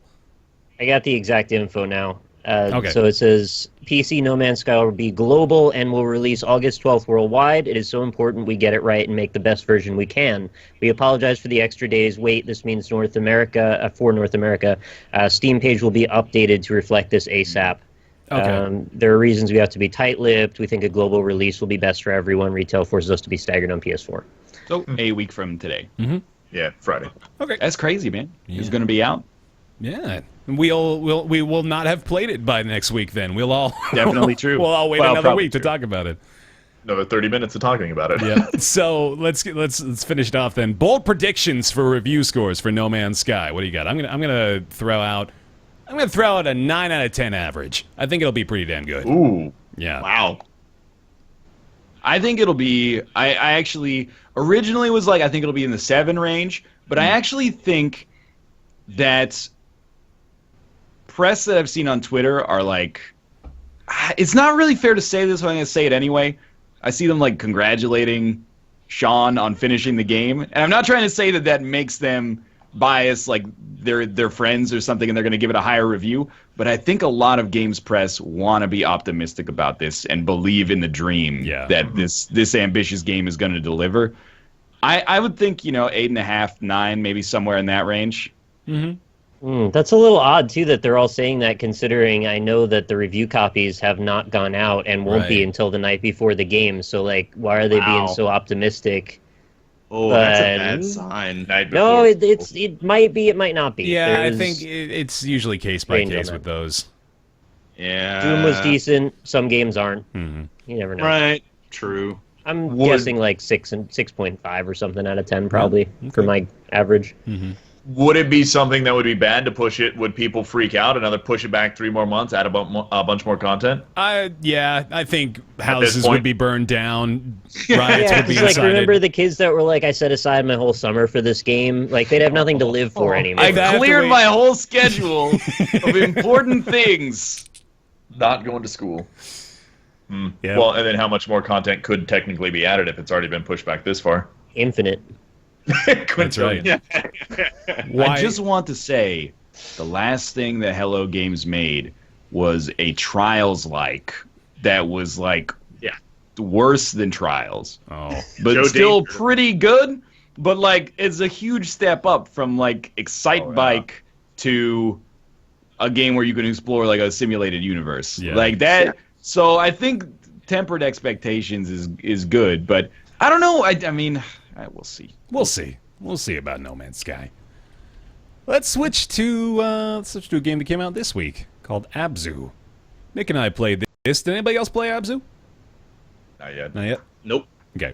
Looks good. Yeah. It does. From the art director behind Journey and Flower, Matt Nava, and new developer Giant Squid, it's ABZU, which is basically Underwater Journey, I think is the fairest way to describe it. Nick, I want you to sort of take the reins here, though. All right. So the best way to describe this game might be along the same lines as Journey, but I would put it in more of an audio-visual journey, more of an experience that feels like an expertly conducted orchestra all the way through. That's kind of the way I was landing on it. The whole experience is fairly short, unfortunately, but I did do my best to space it out. But the vivid colors, the perfect pacing, the amount of just overwhelmingly beautiful scenes that you find yourself in throughout that were just breathtaking to me. It was one of the most beautiful games I've ever played. And I would go so far as to say that you should try not to watch it ahead of time. Just simply buy it if you have any interest in this type of game. If you're into just artistically beautiful games, great soundtrack, more of an exploratory adventure. There's not much in the way of difficulty with regards to the gameplay. It's not one of those games. There's not really puzzles. It's just kind of you walk through it. In this case, float through it. But there are some interesting themes to it as well that maybe in a week's time or more we'll end up discussing in the spoiler version. Today, that's not the day for that. And And again, it's a fairly short game, so the themes are going to come up fairly quick anyway. If you're into that, just play through it, man. Yeah. It's worth just playing it. It's a super easy recommendation. I'm gonna just tag right along with you there. Weirdly enough, for how enthusiastic I was about Inside, I sort of lumped ABZU in with those sorts of games, and then maybe expected that you wouldn't enjoy this one too, which apparently is not at all the case. But I also am going to rescind that comparison too, because they're really not in the same ballpark. I think ABZU is it just is such a beautiful, immersive world, and the experience of playing it, like Nick said, like it's just you just are sort of taken along for a ride a little bit, and you could just kind of have to let the natural flow of the game take you along, and it's so easy to do too. That's the best part, is it feels so natural as you're moving from point to point, and while there's never really anything directly telling you, hey, go here, it always just seems so simple and easy to get from point A to point B. And quite linear, to be honest. It is pretty linear, that's true, but there are points where it's like a big open space, and there's just this vast emptiness ahead of you, which does a pretty damn good job of creating an impressive sense of scale too. That was one thing that I really enjoyed about ABZU, was that like it changes from being in these really contained areas with not too much going on to throwing you into this massive ocean. It's an ocean, yeah. You got like whales and fishes, and there's massive schools of fish that are all on screen at once. You can swim through them, and you can watch all these fish swim around you, and it's incredible, and it's evocative, and it is really, really, really, really, really good. Yeah. It reminds me of when Pixar movies being 3D like were a new thing in movie theaters, and you were sort of awestruck by the amount of detail you saw in everything. Mm-hmm. Their art style just really perfectly captured something different and refreshing that I haven't really seen quite done this way in video games before. And it's just this level of just immense colors and just density. It was stunning. Yeah, absolutely. I don't even know like how to properly underscore it, but it's something a bit different, and you should check it out. I'm just going to keep saying that, I guess. Yeah, the soundtrack was fantastic. Just art direction, it's real good.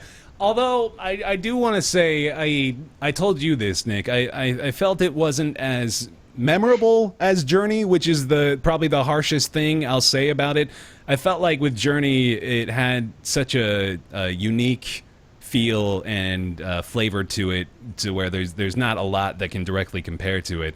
Whereas with ABZU, you can easily say, yeah, it's like Journey but underwater, and it's more of the same in a very different setting. And that's certainly not a detriment to it, but I don't think it's as strong of a standalone experience as Journey was. I think Journey had a couple more things going for it too. I don't know if I'm pretty sure there's not like any of this Journey sort of multiplayer in ABZU. I don't think there is. I don't think so, no. So yeah, it's missing that, which I don't know if that would necessarily lend itself well or as well to ABZU, but I don't think it would have fit into the narrative they're using anyway. Yeah, probably not. But yeah, it's phenomenal. It's terrific. A+. How long is ABZU? 2 hours. It's probably a pretty good approximation. 2.5 hours. And I don't think you're going to get more than 3. I am for that. Mm-hmm. Honestly, if you go through it at the pace of like I'm playing a video game right now, you'll probably not even get 2 hours. You'll probably get like an hour and 20 minutes or an hour and a half. Yeah, I think I probably explored about as much as I could. There's like collectibles and stuff, but it's not really a focal point at all. Yeah. I tried my best to pad out the whole thing a little bit because I was enjoying the environment so much. I just wanted to take in all of the setting as much as possible because I knew it would be over before I was ready for it to be. Mm-hmm. So yep. I did that for myself, I guess. Nice. Yeah, looks like it sucks. Look, if you're going and expecting it to be a deep game, you're not going to be happy. It's not a deep game. It's just sort of an experience, an audiovisual thing. Mm-hmm. But if you like that thing, then go for it. And is it influenced by Scandinavian art house films of the 90s and early 2000s? Thankfully, no. It's Telltale this time. Excuse me. Not that that's an inherently bad thing, mind you, but not here. ABZU, $20, currently 20% off for 16. You can get it on Steam right now. It's real good. And let's move into Death Road to Canada. Yeah. It's a new FTL meets Oregon Trail kind of deal with a little bit of bash 'em up zombie action to break up that monotony. And I like quite a bit. So I'm the only one that's played Death Road to Canada, right? I played it. You played it. Oh, Tenchi. Okay, yes. Please tell me about Death Road to Canada. Oh, it's awesome. Like you said, you have the original Oregon Trail, and then now they have Oregon Trail a while back. Oh, yeah. And how that had a little bit more gameplay. This takes it a step further, and when you're not in the car driving through, making skill checks and decisions based off of what's going on with your really ridiculous characters, you jump out and go loot stuff, and like you said, like a 2D brawler almost, but you can actually go up, down, left, right. It's not just left to right side scrolling. Right. You go inside, like it's shown in the video, you go inside buildings, you grab food, gas, ammo, weapons. Wow, they had the Dumb and Dumber car in there. I didn't know that. It's very charismatic. It has a lot of personality. There's a lot of really crazy stuff to do. I think just the one thing is if you don't buy into that whole that Oregon Trail idea, you may not have a whole lot there. But I think the game's $15 right now, and it's a lot of fun. The dev's a really nice person. That does it for me a lot. That adds a lot of points for me. And there's pugs in the game, so I kind of have a thing for that. Oh boy, yeah, there you go. Yeah. I've honestly struggled to get past the halfway point. It's super tough. Have you beaten the run at all? I was literally 1 second away from winning. Oh my god. Yeah, there was one pop-up that was supposed to pop up. I went 1 second too early. Dead. Oh. It was a dog that I was playing as too, so the dog just got destroyed on screen, and everybody was just super sad. Jesus the Christ. dev was in there just laughing at me. Oh, and I was like, "Thanks, Kappa." Oh, that's great.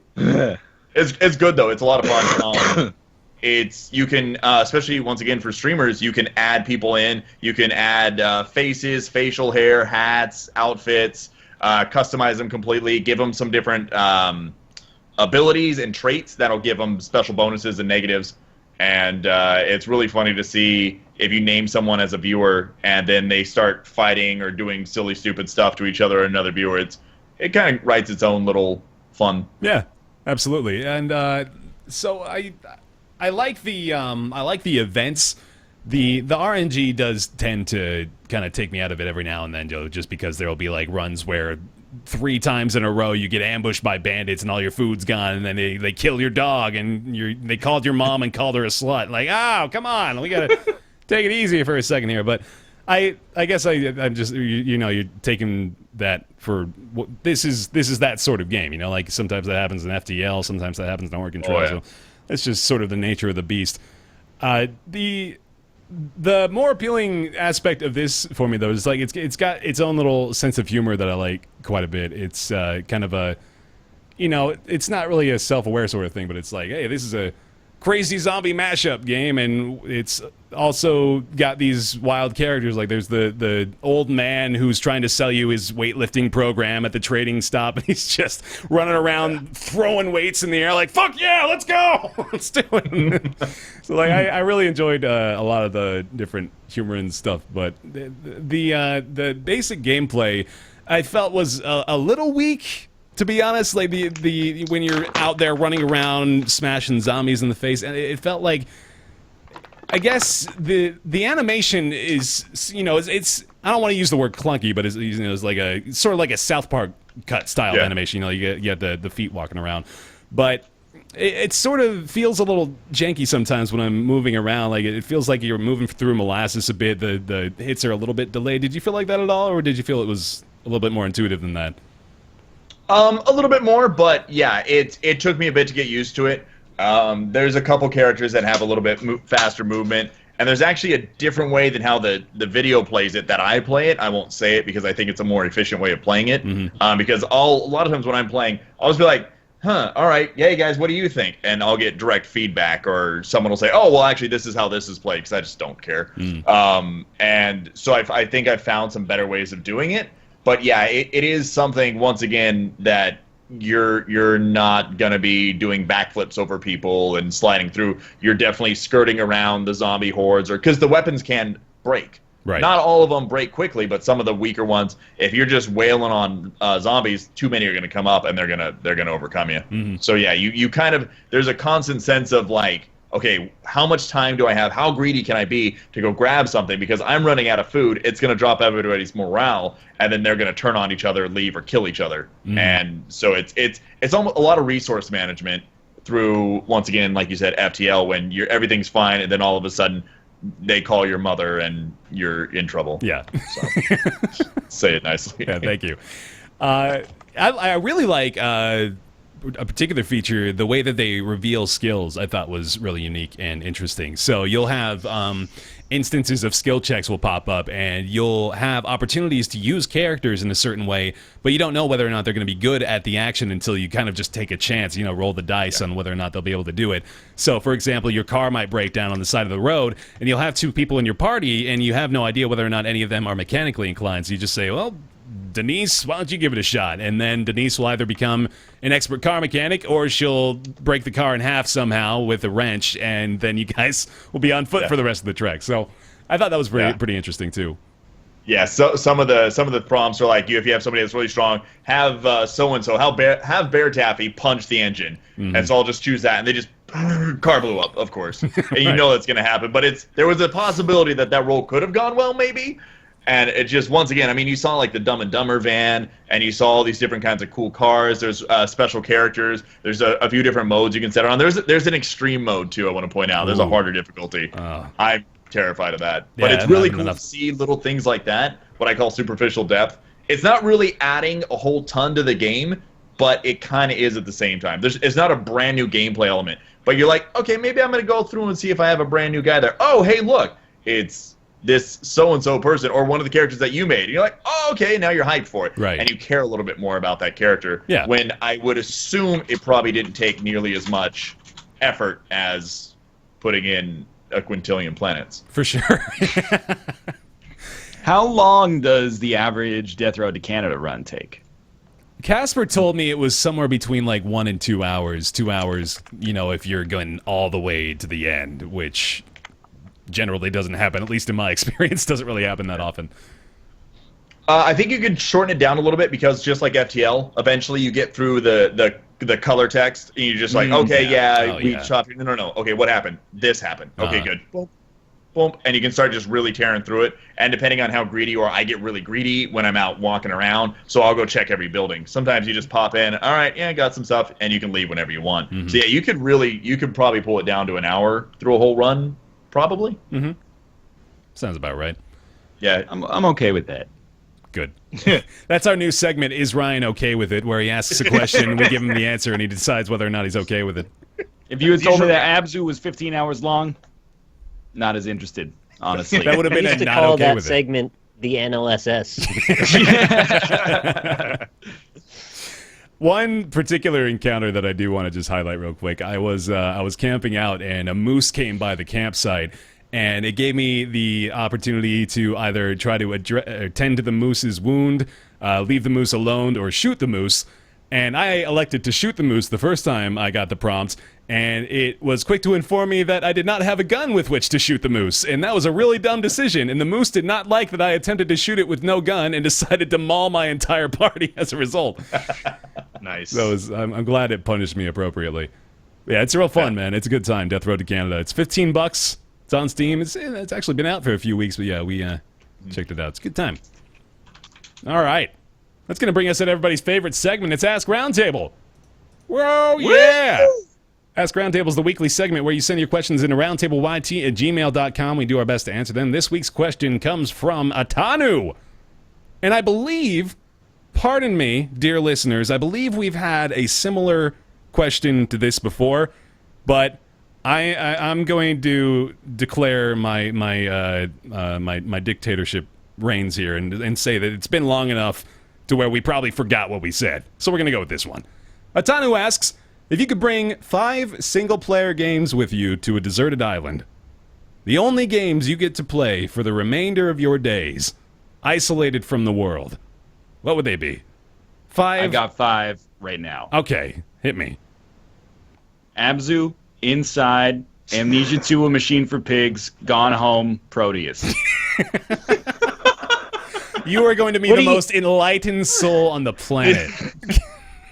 Are you just trying to scream fire in a crowded theater right now? What are you trying to do? Is the floor open for questions? Go for it. What if I bring 5 games for different machines? Do the machines come with me? Because then I might be incentivized to take games for 5 different peripherals, and then I get more electrical components that I can harvest in the attempt to build like some kind of radio I can hit the mainline. So you can get more games delivered to you, right? Exactly. Yeah. Okay. Just get a Steam box and you just go on the internet. You still get porn. That's a good point, actually. You know, I'll tell you what. I'll take Pokemon Go, because then you've got to give me a cell phone and internet access, and But no GPS. no GPS. And I'll be like, hey, I'm on this island. Come get me. You're gonna run out of Pokeballs, man. You only got one Pokestop on the And desert then island. Max. I want tennis. I want Pokemon Go on the iPhone, and then I want Tennis for 2 on the original ENIAC computer that is like the size of a building. And then I'll be like, look at the island that has a computer the size of a building. I'm on that one. Problem All right. solved. So I think, in the interest of actually solving the 5 single-player games dilemma, let's go ahead and just divide it equally here. Let's do one each. How does that sound? So Nick, 1 single-player game you can bring with you to the deserted island. You gotta pick one. So I was ready to give you 5, and now I have to pare it down. Yeah, you gotta choose. You gotta choose, man. To be honest, most of the 5 are going to be derivations of the same formula anyway. So I guess I'll just say Adventure Capitalist, because I can't seem to stop playing that lately. Nice. Game is such bullshit. That's like a cookie clicker So esque. addictive. It is. It's Yeah, an iterative okay. game. Mm-hmm. I'm up to a unit of measurement for the amount of currency I have that I can't even pronounce anymore.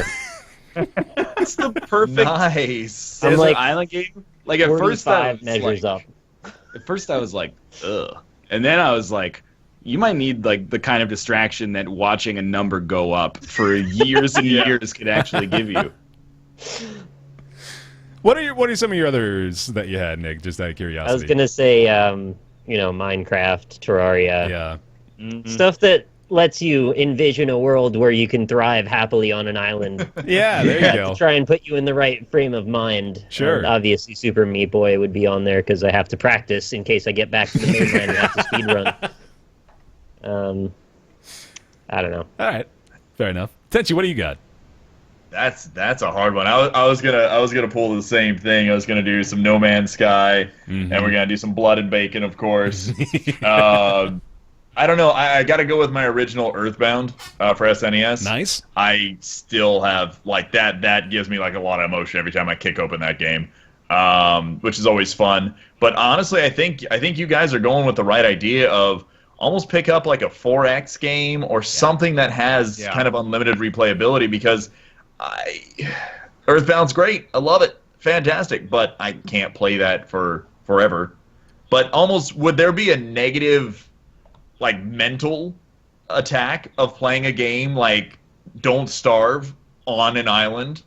I almost feel like there would be... You get your own insanity meter in real life. exactly. Yeah. Like, you would just start twitching a little bit. You'd probably do that with Adventure Capitalist, honestly. Like, I've been clicking for 14 years. No, after a while you can't click anymore. You just got to turn it off and leave it alone and then come back to it. Mhm. But like, is it on a laptop with an unlimited battery, or is there like an outlet on the island, or what's? I'm just trying to Gotta formulate go to the hatch. my plan Yeah. here for how. You've got an underground bunker that has a generator that you can only operate for 4 hours a day. I can only play it for 4 hours a day. Yeah. Another. I gotta go survive the rest. You gotta ration it out, man. If you want to go on a binge, do like a 12-hour sesh. That's all you. But I mean, that's gonna reduce your lifespan a bit. In the bunker is a big red button, and a series of numbers is constantly being broadcast. Could I take an original Xbox and then fry lizard eggs on it? Yes. People are always Yeah. looking for an out, man. You could probably hit a bear with it and kill it too. The thing was huge. Don't do that. Just throw the controller, keep the system. Rob, what do you got? Well, There are two answers I could give you. Okay. Because one would be the answer that is within the theme of the question. The other would be Total bullshit. no. Are Not you actually, not total bullshit. Realistic to what I would actually want on a deserted island. Okay. And that would be probably whatever the best pornography game Custer's is out Revenge? Don't Because say whatever the thing. best one is like you don't know. I don't know any. But Custer's I would Revenge. say- Honey Pop. I mean, Gun Gal. you know, you get Ben alone with Conqueror. your head. You get alone with your head for long enough. You know, it gets kind of boring. Yeah. Just imagining scenarios. You want get it. A super long visual novel where you can role play interacting with other human beings. All I'm saying is Brand that, like, you know, like the Tom Hanks movie, whatever it's called, Castaway, Yeah. or whatever. So in the movie, they don't go over this, but in the book, he goes over it a lot. How he would just jerk off for like 6 hours, like, cause he nothing. Like, he talks about jerking off like all the time, which totally makes sense if you're stuck on a deserted island. What else are you gonna do? Yeah. Really strange that Robert Zemeckis chose to cut a lot of that from the film. The extended cut is just like 10 hours of him just jacking it. Tom Hanks just they kept asking him to jack it up on the beach. He didn't want to do it. He was all spent, but they had to keep filming. They had to be true to the book. This is the one time that he had that really big moral dilemma of whether or not to put peanut butter in front of his balls on his balls in front of Wilson. You know, Yeah, figure out Where did he get peanut butter? Peanut butter. That's beside the point. Yeah. It Oh, came you with know, wouldn't you eat it? Ryan, I can't remember if you've given me an actual answer. Don't let me degrade you, but No, yeah. I agree with Tenchi and I agree with Nick that I think you should take something that is like sandboxy in nature and you can basically play nearly forever or replay the Christ out of. And I think I'd go even like a step further and take something that gives you like a sense of accomplishment that you like, because you're going to be on this island. The only like reward you're gonna feel is like, I got food and water today. Like, that's pretty sweet. And once you've tapped yourself out on Rob's porn game, I don't know, you probably because he's on after, the other like, side of the island. Yeah. After 5 or 6 times, an hour, you probably gotta like, let's do something else, right? So I think something that gives you the illusion of fulfillment would be helpful on like a spiritual and mental level. So I think something like Europa Universalis 4 would fit.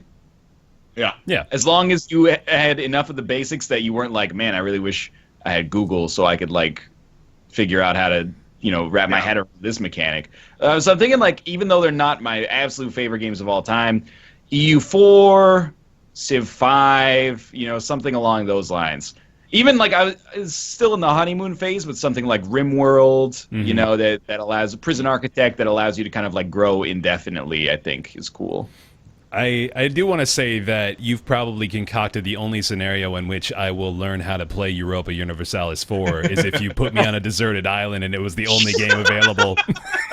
Wait, is Rob also there, or is he always beating it? Because if I could get his help, He's that on would be Beat good. Off Island about 5 miles to the southwest. After a sounds like while, a it's great going to dry island. you out.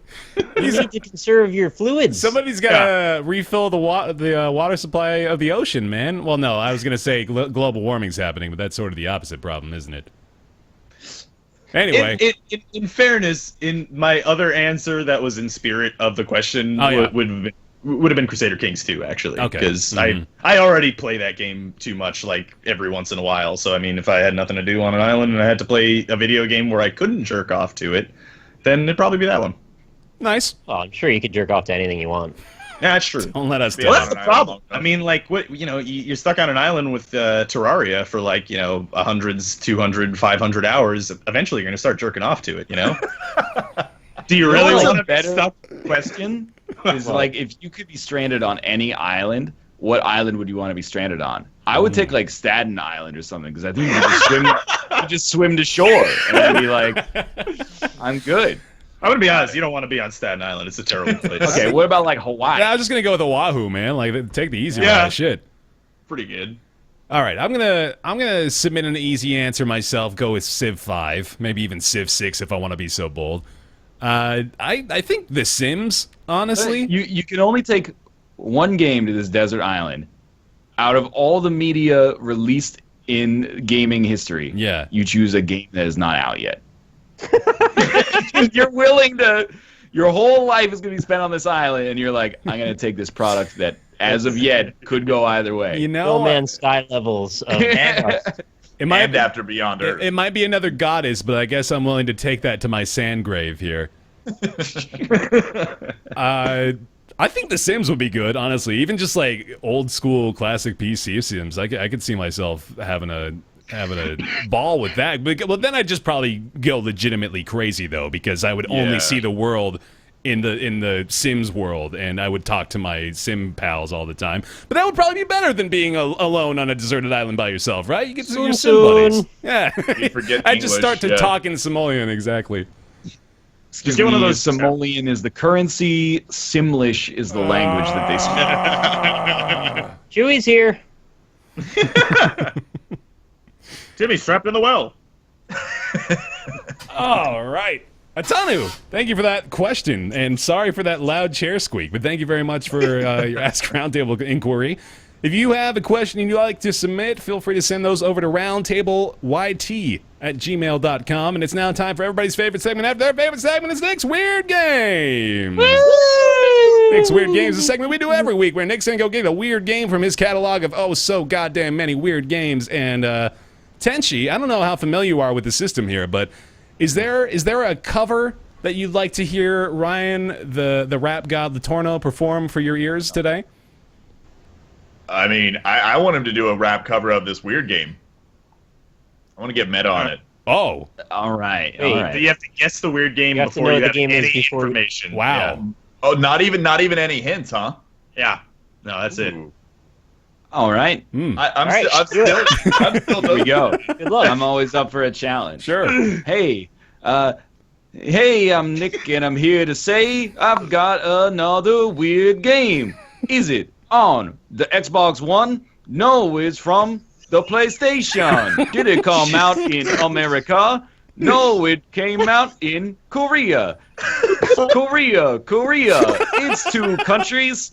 This game cost 60 monies when it came out in 2002. Can you guess it? I hope so. Okay, that was really good, actually. Thank you. Hey, Nick, Yeah. what you got? I never thought that was going to go that way. That's That was pretty pretty well good. done. all right. I have a game. I can hear my wife laughing downstairs. Okay, go ahead. Man. All right, I got a weird game for you today. It is a new platform we have never discussed on Nick's Weird Games. Today we're going to be guessing a PC game. If you Yeah. can believe It's The Sims. it. Yeah. It's not The Sims. God, that's so All right, sweet. this game is a first-person shooter/stealth game released in 2003 on the Microsoft Windows platform exclusively. This was developed by Interloop Studios and published by Codemasters. You play as a character who I lost the name of. JC Denton. No, Ryan David Seacrest. Jones. Oh. David Jones is his name. And the missions that he takes place in trying to solve problems in are in the Carpathian Mountains. Whoa. This game was actually banned in China because it was perceived to damage the Chinese army's image. Anyone have any guesses yet? No, but that is Wait, it's a first-person shooter / RPG? First-person shooter/stealth. stealth game. Slash yeah. stealth. Ah. That was banned in China because it was degrading to the image of the Chinese military. Is that what you said? Yes, Okay. that's correct. Doesn't narrow Is it down. the second win back? Oh, wow, Okay, that's a thought good for game. a second that you were on. It is a second something, but it's not the second win back. Oh. Win back was fun. This game's plot features a rogue Chinese general named Wu Xing, who is the primary antagonist. He orchestrates such events as an armed robbery of advanced prototype technology from the Russian mafia in order to get an EMP weaponry piece on a space rocket that he had. That's the way it's written, a space You rocket. also Space fight rocket. his second in command. Wheezing. Nice. Nice. See, this guy knows Pokemon. He acts like he doesn't know Pokemon, but he knows Pokemon. I have no idea.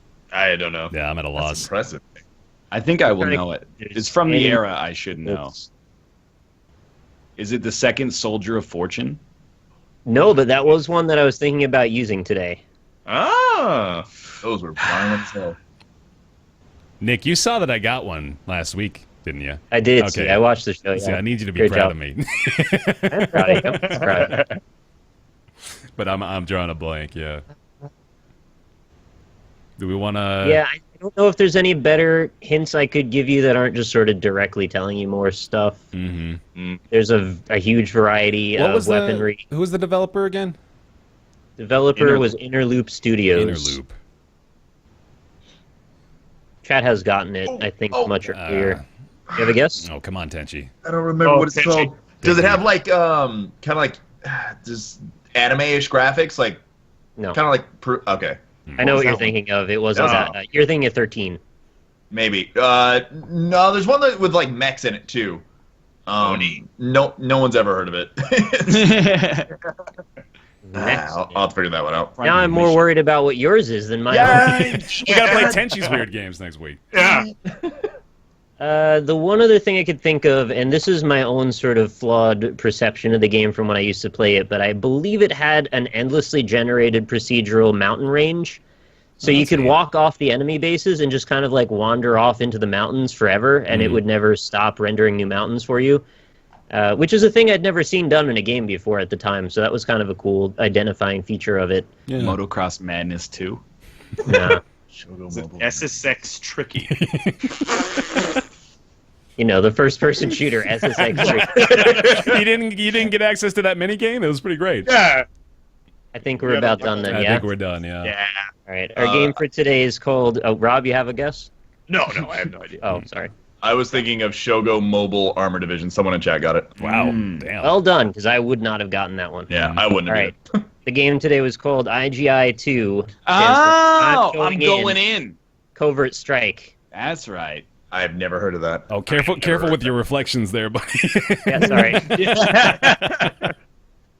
Yeah, there's your social security number right there, actually. I always put that out there. So I think somebody had gotten it before, but I do see Wolfsky definitely got it. Sorry, it scrolled off the top. So I'm giving it to you, Wolfsky. Congrats. Well done, Wolfsky. What was the actual full name of it again? IGI-2 Covert Strike. What's the acronym mean? Is going it actually in. I'm going in? Oh, okay. Yeah. Oh, God. Right on. They knew the meme was a meme. Yeah. Good job on Did that one. the third one have the subtitle, "And I'm Going Hard"? There never was a third one because it didn't I'm sell. going in, colon, and I'm staying there. I'm going in 3, blood in the sand. Hey, that's Roundtable Live, everybody. Thank you very much for watching this week's episode. Hope you enjoyed it. HJTenchi, our guest today. Where can they find you, man? HJTenchi. Everywhere, right? Twitter. And, yeah, that's all the same name, same place. Awesome. And then, Yeah, so, sorry, go ahead. no one else wanted to take Handjob Tenchi, I guess, on the internet. So. And then, of course, Rob, AlpacaPatrol, where can they find you? Same stuff, right? Yeah, Pack Patrol everywhere. Twitch, Twitter, YouTube, all the places. Well, except for Instagram. There is a guy who's trying to defame me on Instagram. Don't go there. He's got a bunch of bad shit on there, but that's not me. But everywhere else, it's me. Dude, I went and checked my own username on Instagram, instagram.com/BaerTaffy, and somebody got it, and I think the description just says something like, "I got this in case Bear wants it, and he can have it if he wants to message me." So that was I got the alternative that was a lot better than Rob is a big old shitbag, and this is the representation of him. So That is really nice of him, actually. yeah. All things Let considered. me double check that. Actually, I might be wishfully remembering that. Hold on. It just says LOL. It's being changed That's much different. literally right now. Yeah. They posted a picture of a fucked up Pikachu 125 weeks ago with a hashtag bear. That's weird. So there we go. That's me on Instagram if you want to go follow that. And thank you very much for watching this episode of Roundtable Live. Again, you can follow the show here on twitch.tv/Roundtable Podcast. We do it live every Friday at 3 p.m. Pacific, 6 p.m. Eastern. You can support the show over on patreon.com/Roundtable. And we very much want to thank those of you patrons that have been supporting at the $20 tier and above, which include Logan Ray, Smurfette, Super Monoman, Justin, Mediocrities, Myth Scarab, Positron, Brizzlebrip, Eric Schooley, Christopher Flagg, Oren Saltzman, Maviera Greenlight, David Schmitz, Nerdy as Fly, Artsy Fartsy, Scotty119, Matt, Jonathan Graham, General Crunk, Julian Abelsgard. Thank you guys so much for your support over there. See, I did it backwards that time, trying to switch it up. And we also want to thank you guys for just watching and supporting the show, man. It's been awesome. Thank you very much for being here. Follow us on Twitter at RoundtablePC. Catch the show discussion on our subreddit, roundtablepodcast.reddit.com. Rate the show 5 stars on iTunes. And thank you for watching. And we will see you next week. Goodbye. Bye. Bye. Goodbye.